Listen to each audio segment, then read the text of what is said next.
Welcome back to Trending in Education. Mike Palmer here. Very happy to be joined by Prakash Nair, the CEO and founder of Education Design International. Prakash, welcome to Trending in Education.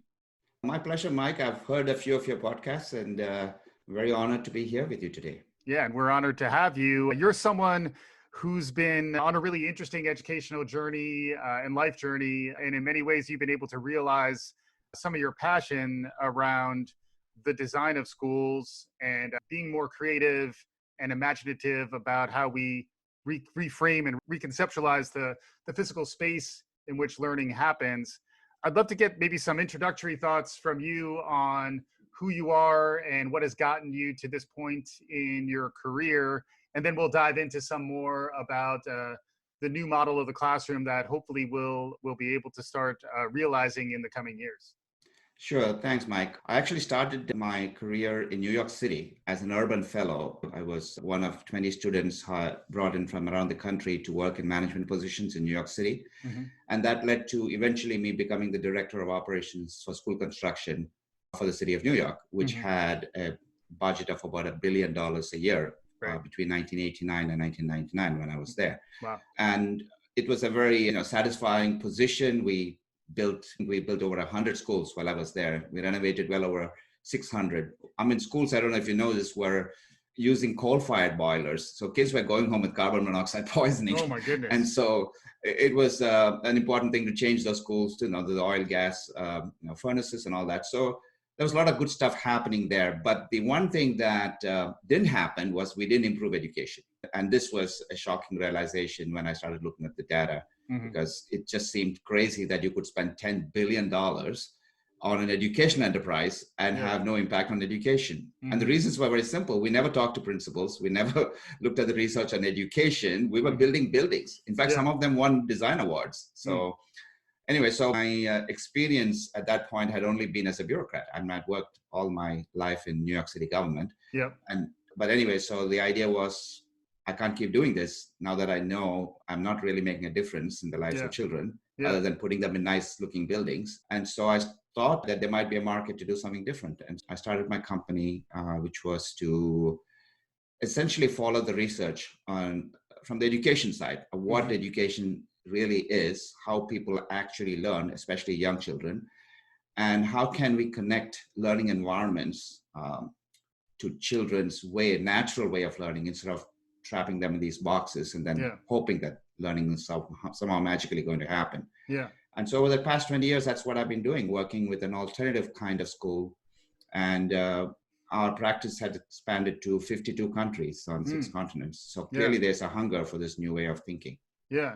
Fascinating stuff. And in many ways running counter to the older model of the school as a factory of sorts, the industrial model, which has been around since, I know you've written some histories about this. I'd love to hear the history of classroom buildings and the facilities that students learn in, particularly in the US, but maybe globally, and then how in some ways we're still in that model. I'd love to hear you maybe expand more on that for our listeners. Yeah, schools weren't always the way they look today. There was a one-room schoolhouse, which was essentially a multi-age grouping with multidisciplinary studies happening with a teacher who essentially more often than not became a facilitator, because the children peer instructed each other. There was cooperative learning. There was a lot of stuff happening outside. And what happened is we got very enamored by the Industrial Revolution. With particularly the Fordists.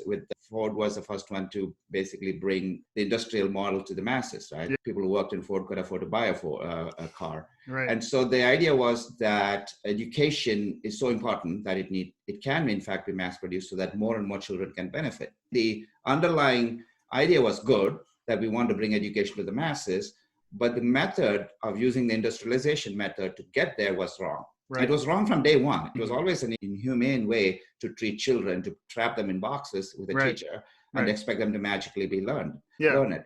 But remember, in the old days, you defined education as being able to do the 3 R's, reading, writing, and arithmetic. So I think that in that sense, if that's all you were expecting, then yes, schools did deliver. Right, because in many ways, the expectation was you're delivering workers and the workers were designed for the industrial model where there were lots of factory jobs. Right. This is during the early industrialization that happened in the first half of the 20th century. Right. But that was the first half of the 20th century. The model, however, became pretty sticky. So we still, in some ways, think of it the same way.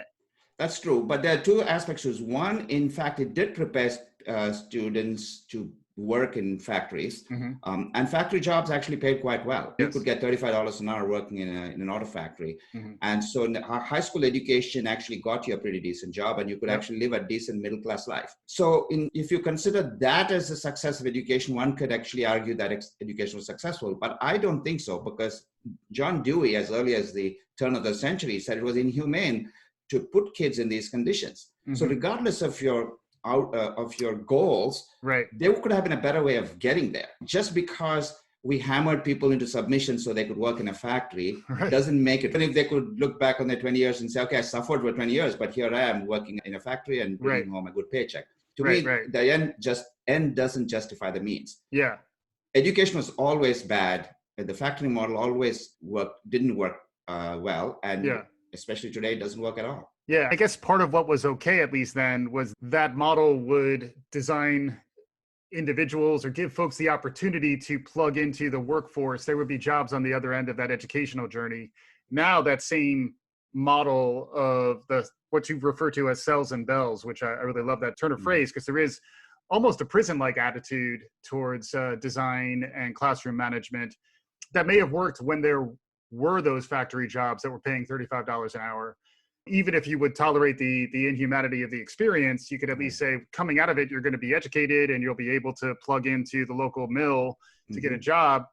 Now, in light of the fourth industrial revolution that we're in the midst of, those jobs are becoming automated, and the type of work that we're hopefully educating our children for is being transformed into something that's more creative, collaborative, problem-based, social and emotional.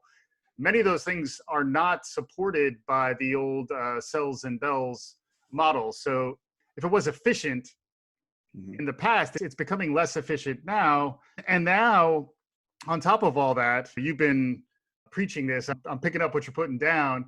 But now, in light of the pandemic, there is an opportunity to reimagine the physical space in which students will be educated in K-12 in particular. And I imagine that's driving a lot of thought on your side. I'd love to get some of your perspective on how, now that we're in this fourth industrial wave and we're in the midst of this pandemic, which is requiring us to think differently about physical spaces, I'd love to get a little bit of your perspective on where we are today.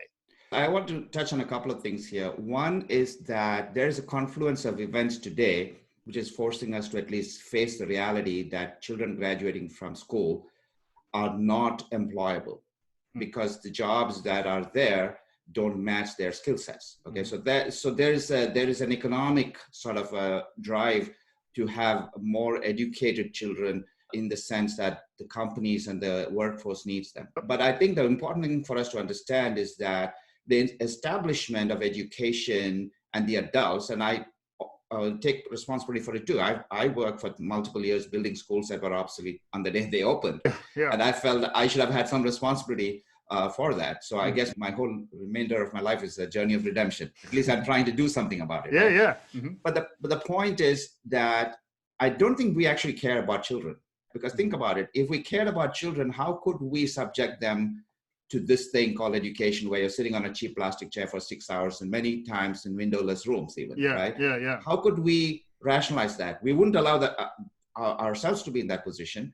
And when the world has changed all around us, we are perfectly content sending our children to these places, which really, as I said, other than for a few who thrive in these particular circumstances because they get rewarded for the things that they happen to be good at, the vast majority of students who are good at things other than what school celebrates are marginalized in schools. So I think we have to face that reality. And while the confluence of events is now forcing us to accept that high school students no longer can be employed in the way they could be, we still have to accept reality, but we never cared about them. Now we're saying we're going to do something about it because of the economy. But I think that's sometimes a little bit too optimistic.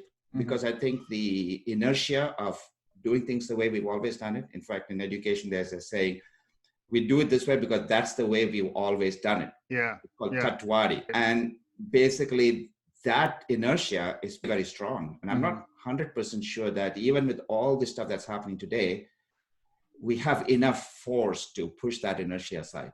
Yeah.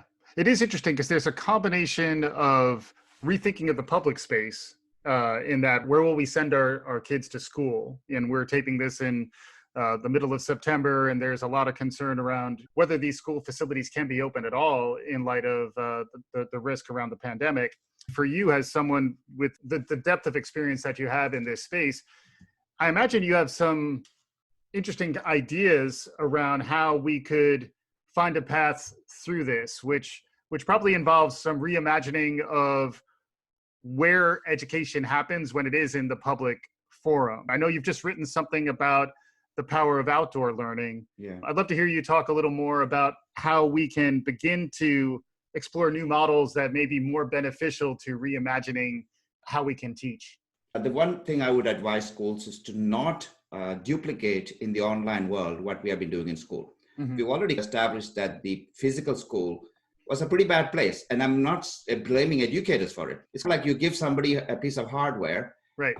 And they can only run the software that hardware will run. Mm-hmm. So if I gave you an Apple IIe, we couldn't be having this conversation today. Right. So you can only do what you can do with what I've given you. If I'm giving you a classroom, a bunch of classrooms, and a gymnasium and an auditorium and a cafeteria, your education model is pretty much fixed. Yeah.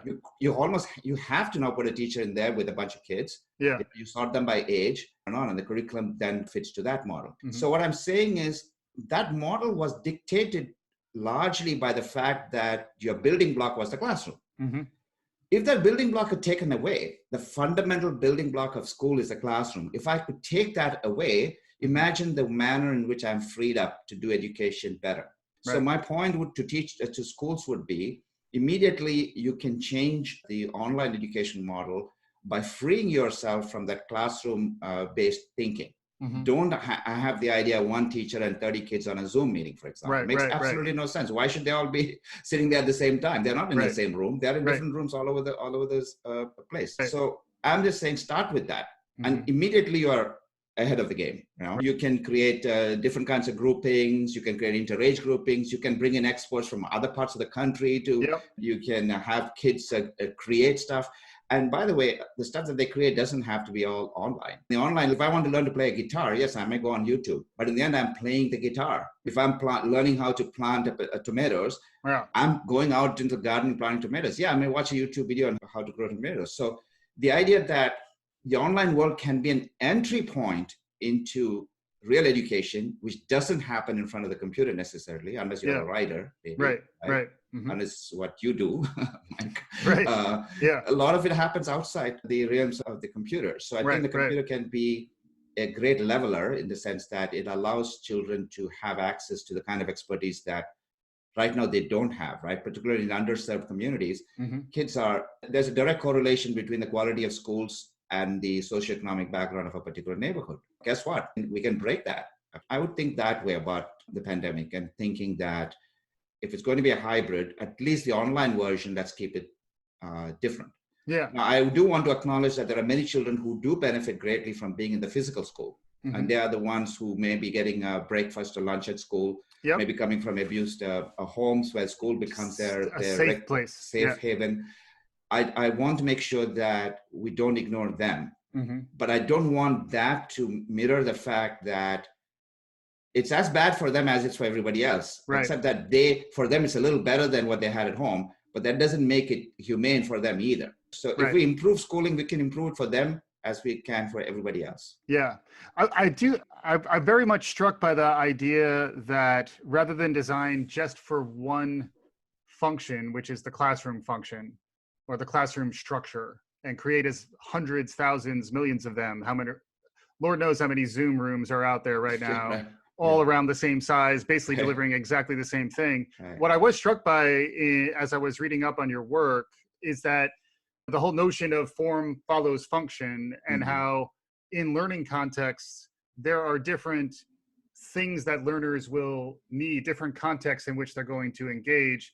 I saw that you did bring some of those notions from educational psychology and educational theory into the world of architecture and school design.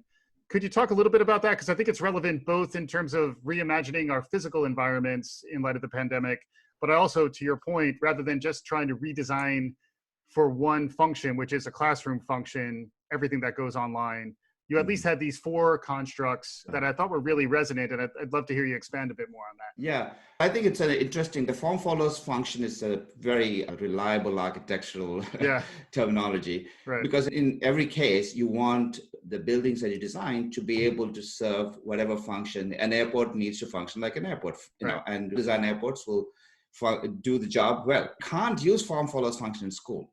And the simple reason for that is because if I were to ask a teacher, what do you want if you have carte blanche, what would a teacher say? Give me a bigger classroom and more storage.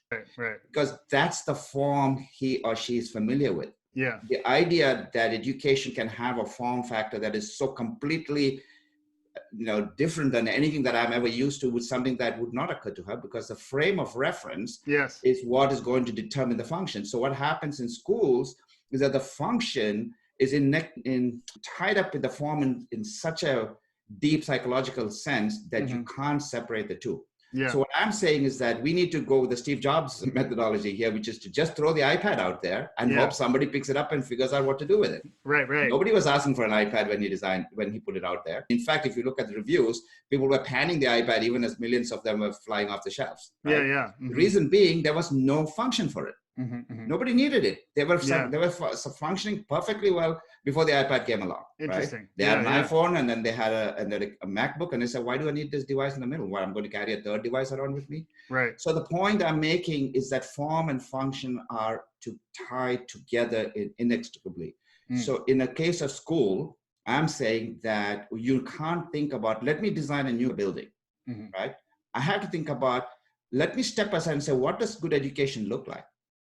And create the form and the function simultaneously, so they're intertwined and so they cannot separate one from the other. Yeah. And the problem most of the time we have with school design is that we are trying to work at the margins and trying to fix something that's completely broken. It's like you're driving a horse-drawn carriage and somebody's invented the car, and then they say, but that's all great, but I don't want to get rid of the horse. Right. And the classroom, in a sense, is the horse.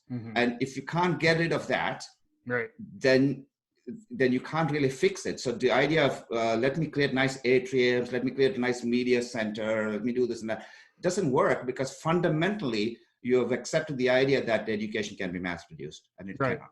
Right.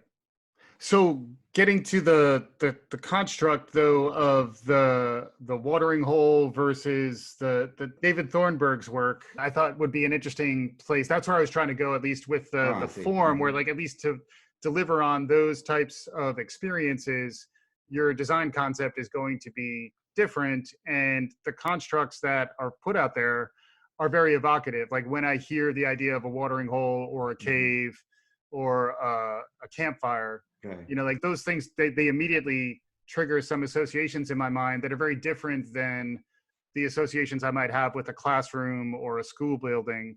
Could you expand a little bit on that? Sure. So basically, David Thornburg came up with what he called primordial learning metaphors. And he talked about the cave, the campfire, the watering hole, and life. And essentially what he was saying is that learning is a process that involves many aspects to it. So you can learn from a storyteller at a campfire. Today, that campfire might be the glow of an LCD projector, right? But you also learn from your peers in a watering hole setting. That's why people go to bars and hang out. And so watering holes are very important ways in which we learn, because we communicate with our peers. And there's research that shows that cooperative learning, which is when students are literally just talking to each other, allows them to learn more than if they were just listening to a teacher, right?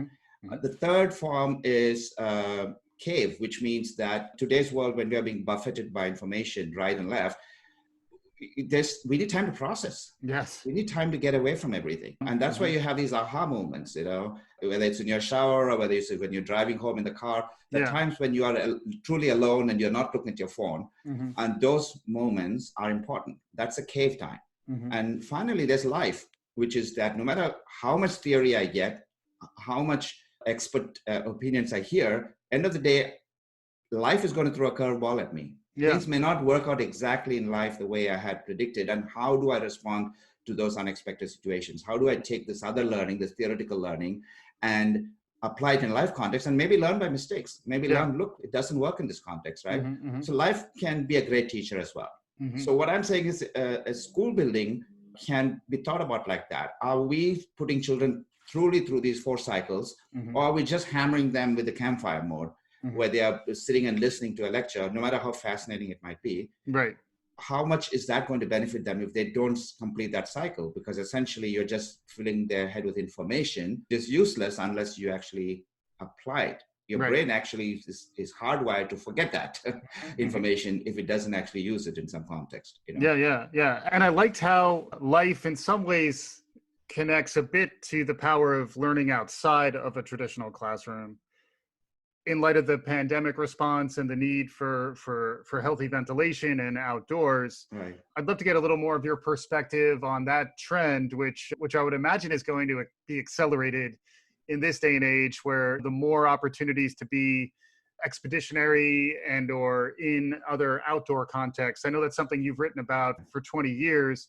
I imagine that idea is getting more attention in light of the pandemic and what you've recently written. Yeah. Could you expand a bit on that? Sure. I wrote a piece called Outdoor Learning, Leave the Classroom Behind. And this was written as a white paper for the Association for Learning Environments.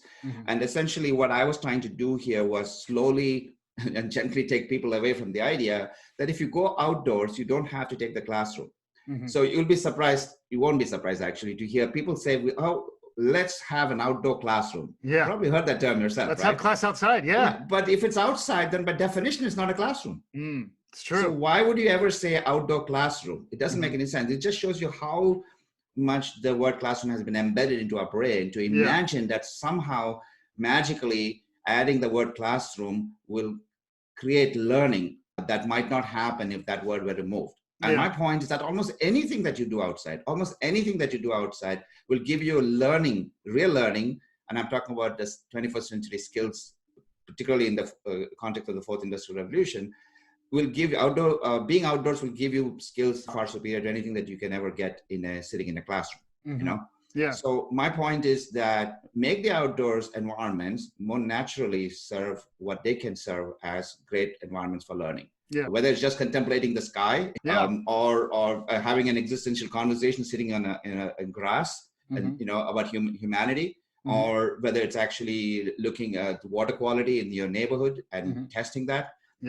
Or looking at what insects grow there. There's almost no limit to the kinds of things that you can do outside that ultimately will connect back to the skills that the curriculum is looking for, right? Yeah. But you don't have to be obsessed with delivering that content that's in that textbook and imagine that if you don't do that, somehow your child is going to be left behind and will not learn and is going to be disadvantaged. It's the opposite is true. Children who learn outside, there's lots and lots of research that says that children who learn outside actually benefit greatly. In fact, I don't know if you've heard this term. It was actually in a book called Last Child in the Woods. And it's a term called nature deficit disorder, which literally is real. It's not an imaginary thing, especially today in an urban context. Children who don't have access to nature have serious emotional issues and physical and health issues. Yeah. If you really care about children, and if you define education more broadly as their ability to be successful in life, there's a direct correlation between that and learning. By the way, the inverse is just as true. Countries that are focused exclusively on academics actually do much worse in real life. These kids don't have the creative skills. They don't have the agility. They don't have the mental fortitude to take on life because it doesn't come in neatly packaged slices as does the curriculum. Yeah. So there's an inverse relationship. So even as we're celebrating PISA scores, for example, that has zero connection with how you might do in real life, which is why American schools, bad as they are, kids tend to do somewhat better here because at least graduates with a little bit more confidence than a kid, say, in another country, which is hammering them into submission. Yeah. Yeah, it is interesting also the benefit of being exposed to different contexts is another thing that's got to be conducive to learning rather than being in the same four walls all the time. It's Right. very reminiscent of how folks are getting a little stir crazy under lockdown, to think that is the same educational model that we're expecting our children to endure from kindergarten right on through their undergraduate degrees. I would like to hear a little more from you also on lab spaces, and Kiva was another term that I saw out there that was really interesting. Are there other like constructs or architectural concepts that are beneficial for folks to be thinking about that are different than the traditional model of the classroom? Yeah, actually, the fundamental model, a building block, right? We talked about classroom as a building block. Mm-hmm. The building block that we recommend, at least I do, is called the learning community. Mm-hmm. And the idea of a learning community is start with the idea that, why am I coming to school? If I am not doing things in school that I was not able to do at home, in other words, if I'm doing things in school that I could have done much better at home, there's no point to me from school. So we start with the idea that whatever I do in school, I'm doing because I couldn't have done this somewhere else. That justifies me, a parent, actually getting a kid ready and forcing them jumping on a bus and getting them to school, because they're doing something there that is important, that's going to add value to their life. Right. So if you think about it, we talk about socialization.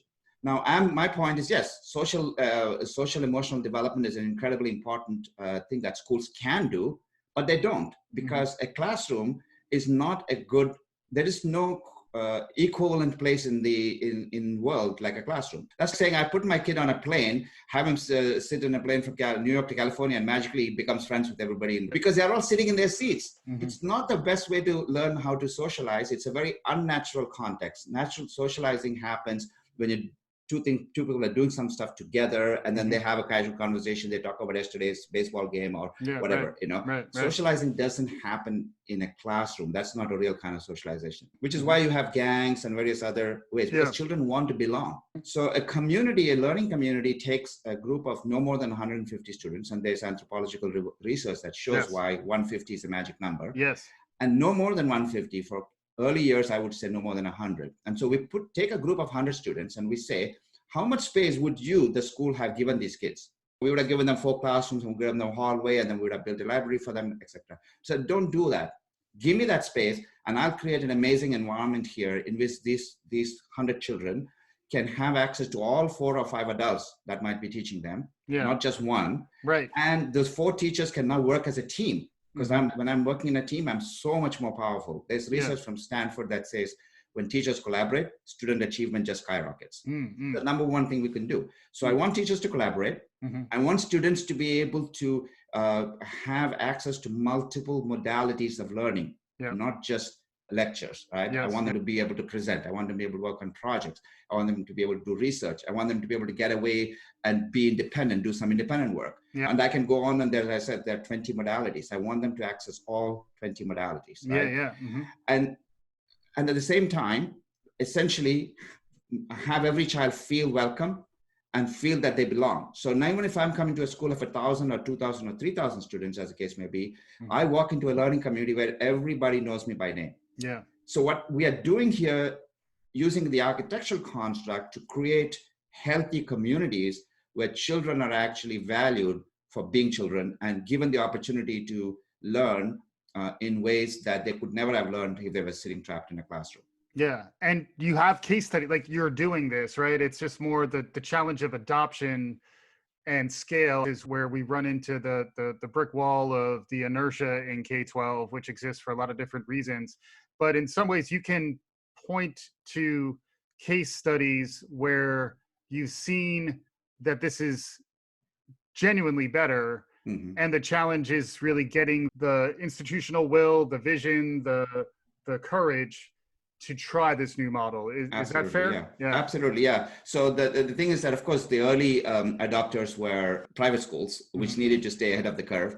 And so when they had money to fix their existing buildings, they came to us and said, okay, what can I do here? But particularly if I want to do it quickly, like over a summer, for example.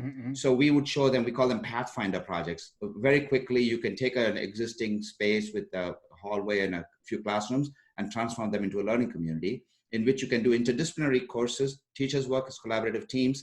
Students are, if you need them, can be interage or they can be the same grade level, but they are engaging in multiple modalities of learning. So that curriculum is now delivered in a much more rich manner. And the students are prospering both academically, but also socially and emotionally. And also developing these other skills that you need, like critical thinking skills, creativity skills, all of these kinds of things, or problem solving skills. These are things that they need. So we are essentially, even in good schools, we are adding value beyond them doing well on the test scores. Slowly, public schools began to realize we needed even more. And especially if this doesn't cost a lot of money, why shouldn't we do it? So we've now done a lot of work in public schools in the United States and all over the world, where sometimes individual schools and sometimes entire school systems are taking over the model. One example would be Boulder Valley School District. They had $575 million to spend on a capital program.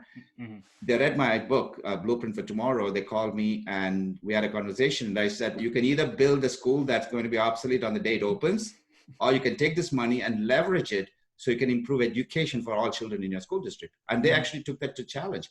They completely threw away the old model and developed brand new schools and renovations that completely broke the mold. And so they do have the learning community model happening across the school district there. So this is now happening in Canada has adopted it to a great extent. There are many schools in the United States as well that have done this. But again, it's a drop in the bucket when you consider how many schools have not jumped on this new way of thinking. Yeah, and I imagine it's in part, they're so deeply intertwined that you actually do need to reimagine how you deliver education rather than just come up with a new architectural design and expect everything to change. That those two things actually, they're deeply interrelated. You do need to have the buy-in around reconceptualizing how education would work so that it does take work though, I imagine. Change does take effort and you do need to get that buy-in.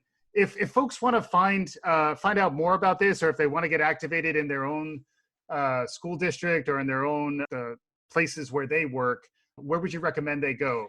They can go to my website, which is educationdesign.com. And in the publication section, we have a lot of publications, including books. By the way, the books that we have, I'm happy to give your listeners free electronic copies of them. Awesome. So they can get the ebook. They can buy it from Amazon or they can get free from us as well. So there's a lot of this stuff is already in there. But again, I think you're right about the fact that this is difficult.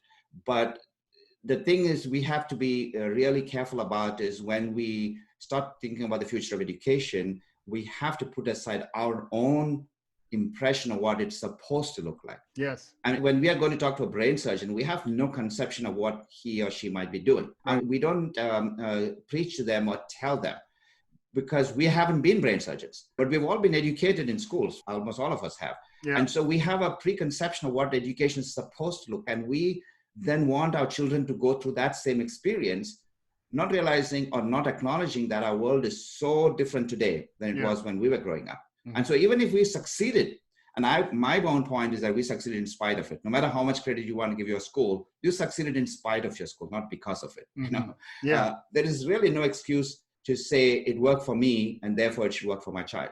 Right. My child is growing up in the fourth industrial revolution where changes are happening at an exponential rate. Entire industries are being wiped out overnight. Right. And to imagine that our children won't have to change, they'll have to change jobs and careers 7-8 times. I'm not talking about jobs. They may have to change careers 7 times. Right. So they have to be exceptionally agile. They cannot grow up in a system with a rigid curriculum and being rewarded for following the rules and not making mistakes. This system is going to fail them miserably. Right. And the school building is the most visible evidence of this. Yeah. I mean, and if we don't, we have to start somewhere. And I'm saying that we're spending billions and billions of dollars on school buildings, right? Yeah. Why don't we leverage that money to change what we know education should be? And we don't have to throw away all school buildings either. We can start with what we have, you know? Yeah. Especially if you look at the reimagination of so many other public spaces in the last 20, 30 years, the integration of technology, the use of outdoor space. It does happen in retail, and libraries have changed quite a bit. Libraries have changed, exactly. Yeah. My wife is a librarian, so I have to note that. Yeah, and then the other thing, Prakash, that we always love to ask our guests for is any perspective on new trends, things that are emerging that we haven't talked about that you think are worth tracking or maybe particularly impactful to the future of learning, the future of the classrooms and spaces that students are going to be learning in? Yeah, I think the biggest trend I would say is that industry is now getting into the act. Mm-hmm. Because as I said, they had before been passive recipients of what the education system handed them. Yep. And now they're saying, sorry, I mean, a kid with a college degree is not good enough. They can't do anything. Even a degree from MIT or Harvard may not be enough for them. So Google has jumped into the act by creating multiple certifications. Mm-hmm. Switzerland, most people don't realize it, has very high employment after school and actually relatively low college attendance because kids are coming out of school getting exceptionally good jobs starting in the range of $75,000 a high school kid. Right. So more and more industries are realizing that I can train in 6 months what a college has taken 4 years to do or what a high school is taking 4 years to do, right? Mm-hmm. So essentially that these certifications, now if education is smart, they'll jump on board with and create partnerships, which we have done. Some of our schools have partnered with universities, and they've also partnered with BMW and other industries. Yeah. Yep. So I think that this industry school partnership could be a next big deal because now schools are going to be forced to think about their curriculum from the perspective of let me focus on things that kids can actually use. Maybe they want to become a chef. Let me train them for that. Let me train them to be psychologists, whatever it is that's happening in the real world, as opposed to the generic curriculum that we've been pushing on every child, and make it personal too, right? Make it personalized. So I think that these pushes are coming and this is happening very rapidly. And the pandemic has just woken people up to the realization that our traditional education system was always broken. We didn't need a pandemic to figure that out. Right. And everybody's trapped in the system. It's not like people don't want to change it, but they feel like the system, that the inertia of the system is so great that they can't move that in a different direction. But I think that's going to happen one way or the other. And I think this involvement of industry is going to be the next big thing. Yeah. And then in light of the response to the pandemic, everyone has to rethink their mental models regardless. So it is a shock to the system that's encouraging flexibility of thought and hopefully break through innovations like some of the ones that you and team have really led and supported throughout the years. Prakash, Nair, thank you so much for the time you were able to provide us. It was certainly illuminating. I would encourage to our listeners, don't just find what Prakash is doing. Look at some of these images. They're really brilliant. They inspire a lot of reimagining, which I think is long overdue, was certainly long overdue for me. Prakash, thank you very much for joining us and appreciate the time. Thank you, Mike, and keep doing the great work you're doing. I'm a big fan and I'll continue to follow you. Awesome. And for our listeners, hopefully you're a big fan as well and you're following us and the conversation continues. Thanks as always for listening. We'll be back again soon on Trending in Education.